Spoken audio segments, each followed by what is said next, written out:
No श्रवण, एकदम आदेश कर रहे किसी की कहीं भी निंदा है जो कान में उंगली डालो। इसीलिए जीवन भर एक सूत्र रहा है, असंग, किसी से दोस्ती नहीं रही, क्योंकि जब अपनापन होगा तो खड़े होकर बात करेगा, एक की प्रशंसा करेगा, एक की निंदा करेगा। किसी से भी जरा सी प्रीता से बात कर दो फंस गए। सेवक महाराज बहुत सावधानी से कह रहे, तब सुख हरिवंश गुण नाम रसना रटत और बहुवचन अति दुख दानी। तभी सुख है जब हरिवंश के नाम और गुण को ये वाक इंद्री रटती रहे, ये रसेंद्री स्वाद लेती रहे, और कुछ बोले तो दुख दानी, निश्चित दुख में फंस जाओगे। नो श्रवण, बिल्कुल ये नियम ले लेना चाहिए किसी की निंदा, और निंदा सुनने में मन बहुत राजी रहता है।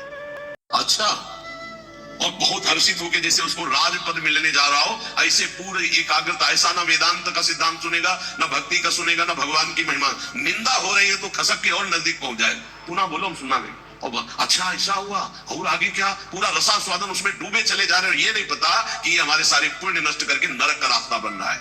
नो श्रवणं नैव ग्रहणं, सुनाई पड़ गया तो स्वीकार ही नहीं करना कि वो दोषी है। नहीं, भगवान जिसको जैसे चला रहे चल रहे, पूरी सृष्टि उन्हीं के चलाए चल रही। यंत्रारूढ़ानि मम माया, नहीं, मुझे तो भगवान की दिव्य लीलाओं में जाना है, माया जनित लीलाओं के गुण दोष नहीं देखने, ना सुनना है और ना ग्रहण करना। ग्रहण करना होता है कि वास्तविक ऐसा ही है, हाँ वरे वो तो ऐसा। अब जिंदगी भर जब उसकी बात आएगी तो पहले वो दोष हो जाएगा। अच्छा, वो घृणास्पद भाव तुम्हें भगवत प्राप्ति कभी नहीं होने देगा। घोर पापी में, नीच में भी स्वाराध्य बुद्धि मम, मेरे आराध्य राधा वल्लभ लाल विराजमान है, ये भाव रखना है। कर सकल तनुभृताम क्वापि दोषम गुणम वा, जितने भी शरीरधारी हैं किसी के ना दोष सुनना है ना ग्रहण करना है। वृंदावनस्थ सत्वान्यखिल गुरुधिया सन्नमं दंड पातई, ऐसे भजन बचता है। ऊपर वाली पंक्ति से भजन बचता है। परदोष दर्शन, परदोष वर्णन, परदोष श्रवण और परदोष चिंतन, इस सर्वनाश कर देता है। सर्वनाश सच्ची मानिए, किसी का भी उपहास कभी मत करना, कभी निंदा मत करना, कभी निंदा मत सुनना। नहीं, 100% आप लिख लो, कुछ दिनों में वो आपके ऊपर मिलने जा रहा हो, ऐसे पूरी एकाग्रता, ऐसा ना वेदांत का सिद्धांत सुनेगा, ना भक्ति का सुनेगा, ना भगवान की महिमा। निंदा हो रही है तो खसक के और नजदीक पहुंच जाए, पुनः बोलो हम सुना नहीं, और अच्छा ऐसा हुआ, ये नहीं पता कि हमारे सारे पुण्य नष्ट करके नरक का रास्ता बन रहा है। नो श्रवणं नैव ग्रहणं, सुना स्वीकार ही नहीं करना कि वो दोषी है। नहीं, भगवान जिसको जैसे चला रहे चल रहे, पूरी सृष्टि उन्हीं के चलाए चल रही। यंत्रारूढ़ानि, लीलाओं में जाना है, माया जनित लीलाओं के गुण दोष नहीं देखने, ना सुनना है और ना ग्रहण करना। ग्रहण करना होता है कि वास्तविक ऐसा ही है, हाँ वरे वो तो ऐसा। अब जिंदगी भर जब उसकी बात आएगी तो पहले वो दोष हो जाएगा। अच्छा, वो घृणास्पद भाव तुम्हें भगवत प्राप्ति कभी नहीं होने देगा। घोर पापी में, नीच में भी स्वाराध्य बुद्धि मम, मेरे आराध्य राधा वल्लभ लाल विराजमान है, ये भाव रखना है। कर सकल तनुभृताम क्वापि दोषम गुणम वा, जितने भी शरीरधारी है किसी के ना दोष सुनना है ना ग्रहण करना है। वृंदावनस्थ सत्वान्यखिल गुरुधिया सन्नमं दंड पातई, पर दोष दर्शन हो जाए तो प्रणाम दंड पाते, वो जाने या न जाने दूर से प्रणाम कहे, प्रभु मेरे से गलती हो गई, क्षमा करो प्रभु, मैं आपकी महिमा को नहीं जानता। ऐसा पक्का समझ लो, नहीं भजन क्षीण हो जाएगा, भजन नष्ट हो जाएगा। जो त्यक्ता शेषाभिमानो, सब अभिमान छोड़ करके निरवधि परमा किंचन कृष्ण राधा श्यामा, श्याम की आराधना के लिए दैन्य भाव अत्यंत आवश्यक। किसी भी तरह का कोई अभिमान नहीं होना चाहिए। त्यक्त्वा शेषाभिमान, कोई भी अभिमान शेष नहीं, न रूप का, जवानी का, इन शरीरों का अभिमान, यौवन, बाहुबल, बहुत विचित्र है। कुछ भी हो जाए तो जीव का ऐसा गलत स्वभाव पड़ गया, वो अभिमान कर लेता है। हम अपने आप तो बहुत छोटे, भगवान शंकर तांडव कर रहे थे तो 2 तालियों से ऐसे बाणासुर ने ताल मिलाई, भगवान शिव प्रसन्न हो गए, कहा शास्त्र वाओ, महान बलशाली विक्रम भगवान शिव की कृपा। अब 2 भुजाएं तो अगर सही ढंग का स्वास्थ्य हो तो फिर खुजली संभलती नहीं, बल्कि भगवान शिव का कृपा पात्र 1000 भुजाएं, तो जिस पर्वत में मारे चकनाचूर, जाके दिग्गजों को ललकारा, भाग पड़े, कोई उसके सामने नहीं। काफी समय विचरण करने के बाद भगवान शंकर के पास आयो, कहा जगत गुरु आज दूसरी तरह से प्रणाम था।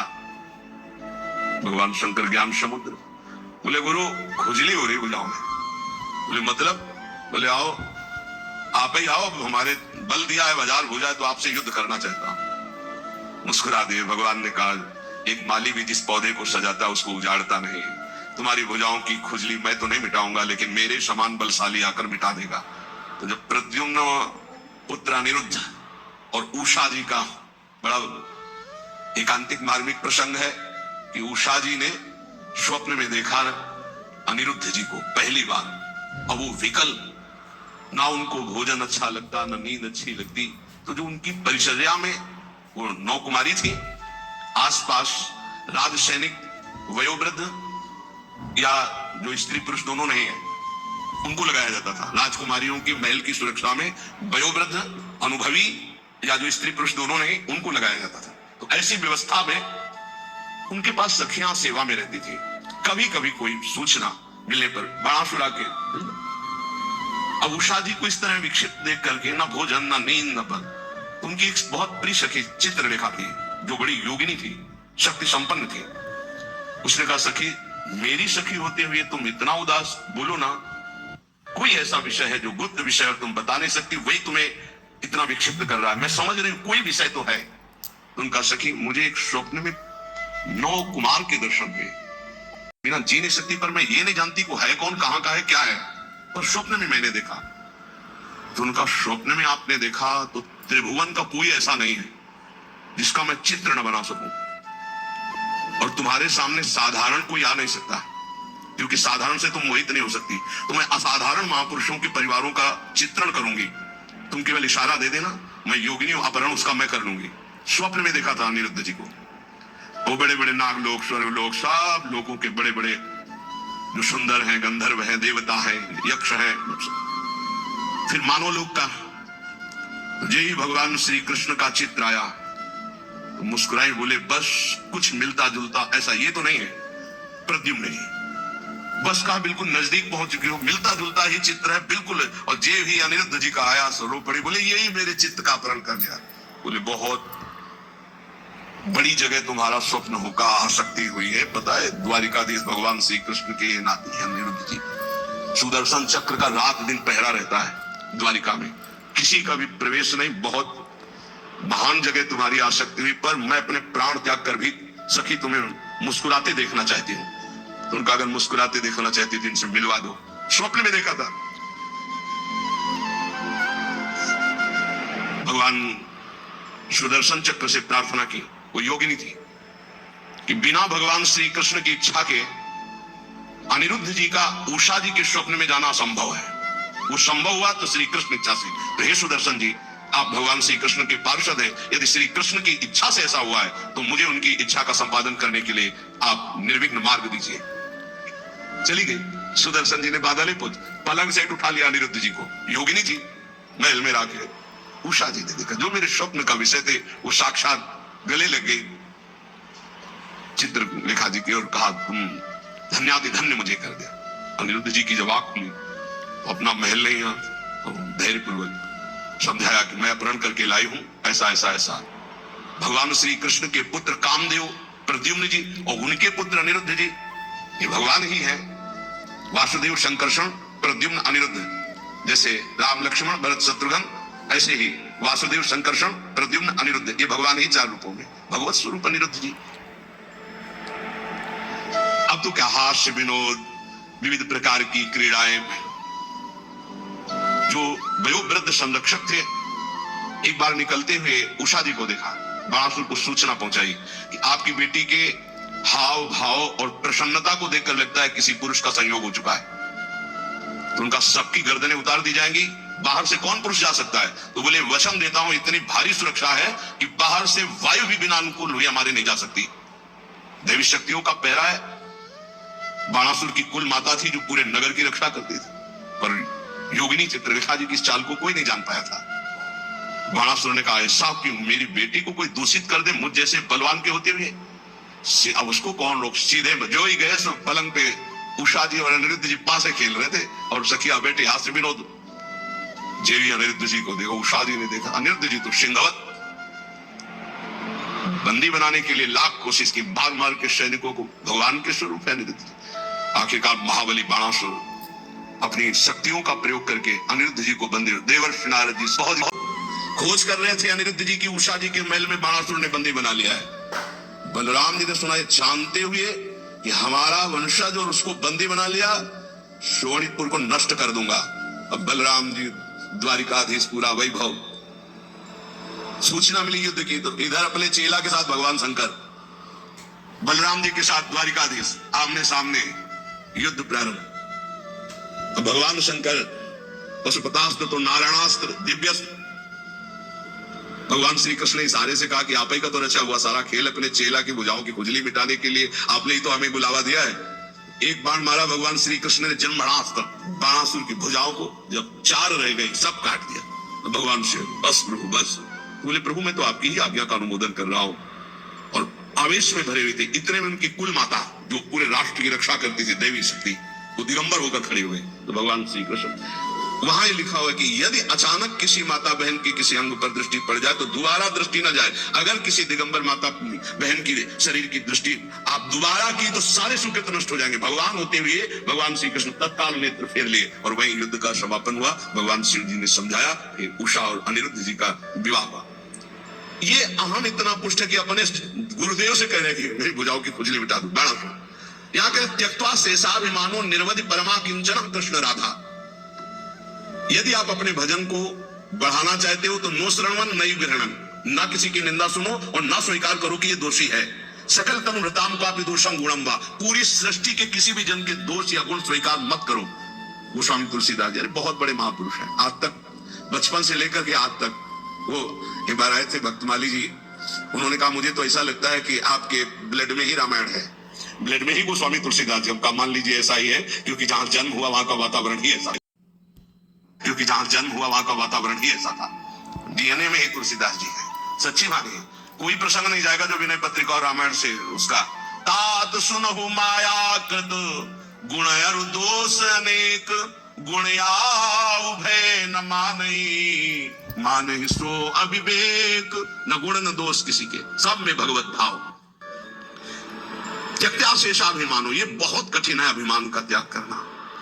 अभिमान का त्याग करके अकिंचन भाव से यदि राधा कृष्ण श्यामा श्याम की उपासना हो तो बोले प्रेमानंदाश्रु मुंचन, फिर प्रेम आनंद का प्रकाश हो जाएगा। प्रेमानंदाश्रु मुंचन, अश्रु मुंचन करते हुए, ये भक्ति का प्रसाद है। निवसति सुकृति कोपि वृंदावनांत, कोई बड़ा भजनानंदी महात्मा ही ऐसा जो प्रेम से अप्लावित होकर शुभ प्रवाह करते हुए श्रीधाम वृंदावन वास करे, तो फिर उसकी दशा क्या होती? बोले क्रंदनार्त स्वरेण क्षितिषु, आकाश की तरफ देखता हा प्रियालाल और रो रहा है। परिलुंठन, भूमि में लौट रहा है रज में। सन्नमन, सबको नमस्कार कर रहा है, लताओं को, वृक्षों को, पशु पक्षियों को, जो सामने पड़ता है। नमन प्राण बंधुम, सबको दिखता है मानो मेरी आत्मा है, मेरी प्रीतम है।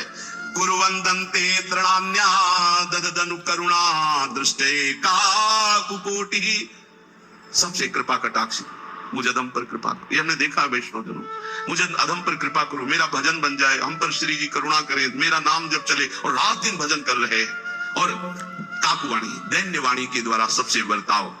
फिर तिष्ठन्ने कांत वृंदा विपिन तरुतले सभ्य पाणो कपोलम, कभी कभी एकांत में से बैठ करके पाणो कपोलो और रुदन, हा प्रिया हा लाडली जो, निस्याश्रेण मुंचन नयति, इतना अश्रु भूमि गीली हो गई नीचे की। दिन निशाम को भी धन्यो धनन्य, धन्याति धन्य हो गया वो, रात दिन प्रिया प्रीतम के चिंतन में है, अश्रु प्रवाह करता है। जो उसको देख ले, जो उससे बोल ले, अमोघ निश्चित उसका परम कल्याण हो जाएगा। आप लोग महाभाग्यशाली हैं, इस सत्संग रूपी महातीर्थ में आप गोता लगा रहे हैं, जिसकी बराबरी किसी भी तीर्थ में नहीं। कल हम पढ़ रहे थे वैदिक सिद्धांत में, मानसिक तीर्थ में स्नान करने वाले के समान कोई भी तीर्थ का फल नहीं मिलता। इसमें स्वयं में गोता लगाना है, ये आत्मस्वरूप में चूक मत करना। वृंदावन की भूमि में, इस पावन पावन ब्रह्म मुहूर्त की बेला में बैठकर आप जो भागवतिक सिद्धांत और भगवान के पावन चरित्र, भगवान के भक्तों के पावन सिद्धांत सुन रहे हैं, अहोभाग्य है, ये अहोभाग्य है। समय है, इसका लाभ उठा लीजिए। सब दिन होते न एक समान, सब दिन एक समान नहीं होते। एक समय आएगा, तरसते थे जब मथुरा दास जी अंतर ध्यान हो गए तो राम जी बाई की तरफ देखकर, सत्संग भवन की तरफ देखकर रोना आता था। ये वही सत्संग भवन है जहां सैकड़ों हजारों संत परमहंस मौन बैठते और पूज्य श्री मथुरा दास जी के मुख से महाभागवतों के पावन चरित्र आज सुना पड़ा सा दिखाई दे रहा है। क्योंकि वो बात जो उन महापुरुषों के मुख से है होता है, और वो बात जो अनुभवी महापुरुषों को, आज आपको भगवत कृपा से बड़े बड़े संतों की वाणियां, बड़े बड़े महापुरुषों की, जगत में जितने भी बड़े बड़े महापुरुषों की खोज खोज कर बात वही रोज सुनाई जा रही है। अगर आप उसे पकड़ लेंगे तो महामंगल हो जाएगा। जैसे जमीन में गिरते ही बूंद गंदा हो जाता है, निर्मल आकाश से गिरता है बूंद, ऐसे ही माँ के गर्भ से प्रकट होते ही माया का इतना प्रचंड प्रभाव कि जीव जो गर्भ में भगवान से वादा किया था कि बस मुझे एक बार माँ के गर्भ से निकाल दो, मैं ऐसा भजन करूंगा कि दोबारा इस नरक में ना आना पड़े। जे भी पैदा हुआ देवी कहां कहां वो ज्ञान चला गया, वो दृष्टि गई भागवती। अब वो माया का ऐसा मोह का प्रभाव पड़ा, धीरे धीरे ये माँ, ये पिता, ये पुत्र, ये पत्नी, ये मकान, संपत्ति, बस वो गिरता चला गया ममता से। श्रीपाद कह रहे त्यक्त्वा सर्वान् गृह द्वार सकल गुणालंकृत स्त्री श्रुतादीन सर्वत्रात्यंत सम्मान नमथ महता सत्कुलाचार धर्मान माता पित्रोर गुरुणामपि च नहीं मनागा ग्रहे कोमलात्मा यो या देव वृंदावन में मखिलई धन्य। बहुत बार छोड़ चुके हो माता पिता पुत्र पत्नी परिवार धन संपत्ति, और तुमको याद भी नहीं है कि इसी सृष्टि में तुम्हारे कोई और है। तुम्हारा नया जन्म हुआ, नया घर, नया मकान, नई नया सब, फिर मरोगे, फिर नया, फिर मरोगे, फिर नया। ये कब तक चलता रहेगा? नाना प्रकार की चिंताएं, नाना प्रकार के क्लेश, नाना प्रकार का संग्रह परिग्रह, फिर खाली हाथ यहां से वही पाप पुण्य कर्मों का बोझा लाद कर भटकते रहते हैं हम पूरी सृष्टि में, कभी ये योनि कभी ये योनि। तो श्रीपाद कहे अगर मेरी बात समझ सको तो त्यक्त्वा सर्वान, इसके दो भाव हैं। एक है पूर्ण निवृत्ति मार्ग स्वीकार करो, और एक है उनमें रहते हुए राग का त्याग करो। राग का त्याग करते हुए घर गृहस्थी में रहने वाला भी सन्यासी ही है, और राग युक्त होकर विरक्त भेष में रहने वाला भी वो सन्यासी नहीं है। राग मुक्त ही सन्यास है। त्यागी किसे कहते हैं? जो राग मुक्त है। तो त्यक्त्वा सर्वान गृह द्वार सकल गुणा, इनका राग त्याग दो। दो प्रकार से होता है, एक गृहस्थी में रहकर भगवत भाव से समर्पित करके जीना, उसमें नाथ सकल संपदा तुम्हारी, मैं सेवक समेत सुतनारी। और एक अब नहीं सहा जाएगा, अब इस जन्म में भगवत प्राप्ति ही करनी है, इसलिए मैं निवृत्ति मार्ग स्वीकार करता हूं। निवृत्ति मार्ग, मुझे अब कोई इसमें भाव नहीं रखना, मुझे रखना ही नहीं। ब्रह्म सत्यम जगत मिथ्या, मुझे इस मिथ्या में भाव ही नहीं करना। कोई बिरले के अंदर ऐसा तेज लोक धर्मान नहीं, मुझे लोक धर्म स्वीकार करना। तो गृह द्वार सकल गुणालंकृत स्त्री सुतादि सर्वान। राजकुमार थे, नवीन पत्नी थी, नया पुत्र हुआ, और वैराग्य लेकर के महात्मा बुद्ध के रूप में प्रकाशित हुए। पूर्ण चरित्र उनका